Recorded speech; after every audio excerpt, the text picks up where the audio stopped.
Bonsoir à tous. Qu'importe l'âge ou la compétition, Lionel Messi semble toujours sortir de sa boîte pour sauver l'Argentine d'un mauvais pas. Et pourtant, la Pulga, à l'image de ses coéquipiers, n'avait pas réalisé un grand match auparavant. Il avait même raté un penalty et il n'affichait pas la même fluidité.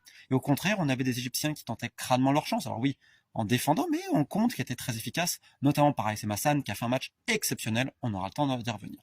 Bien évidemment, ce scénario Hitchcockien, il est aussi émaillé de polémiques. En fait, on va revenir dessus parce que ce qui compte, c'est le fait d'être régulier. Pourquoi je dis ça? C'est que normalement, les consignes données pour l'arbitrage doivent être appliquées à chaque match. Le problème avec cette Coupe du Monde, c'est qu'on a l'impression que c'est pas forcément le cas.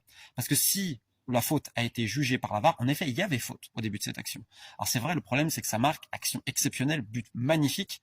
Le problème, c'est que tu remontes jusqu'à là, donc tu te dis, attendez, est-ce que c'est normal? Théoriquement, la VAR peut faire cela. Le problème, c'est qu'on avait donné des consignes pour dire que justement la VAR, faut surtout l'utiliser sur le moment présent, mais c'est pas trop. Donc en fait, encore une fois, on peut, parce qu'il y a en effet, il y a une faute, elle y est.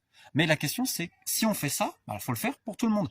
Et dans les consignes qui avaient été données, parce qu'il y avait un séminaire à Miami avant la Coupe du Monde, on avait été justement pas trop dans cette ligne-là. Donc en fait, ça pose question. Ensuite, les Égyptiens vont se plaindre qu'on n'a pas révisé l'action sur Salah. Alors, on aurait peut-être pu la réviser. Honnêtement, je pense qu'il n'y avait pas grand-chose. Et c'est évidemment triste pour l'Égypte, mais elle peut s'en prendre qu'à elle-même. Elle fait un match admirable pendant un long moment. Son gardien est héroïque.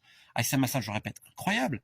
Mais à un moment donné, tu fais des erreurs, tu te découvres et tu as eu un manque de concentration fatal. Et puis Messi qui est sorti de sa boîte. Tu perds aussi face à l'Argentine.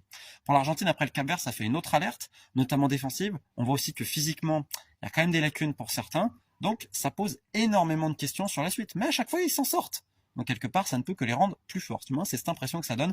Et pour l'Égypte, on va terminer sur Aïssa Hassan, comme je le disais, formé à Châteauroux notamment, qu'il a rejoint à l'adolescence, à 15 ans. Ça fait penser d'ailleurs à Mateta aussi, qui est issu de la Berrichonne et qui joue cette Coupe du Monde. C'est pour ça qu'il faudra jamais oublier dans le football ces clubs intermédiaires, parce qu'on voit toutes les stars. Mais même les stars. À un moment donné, ils ont joué dans un petit club, dans un club intermédiaire.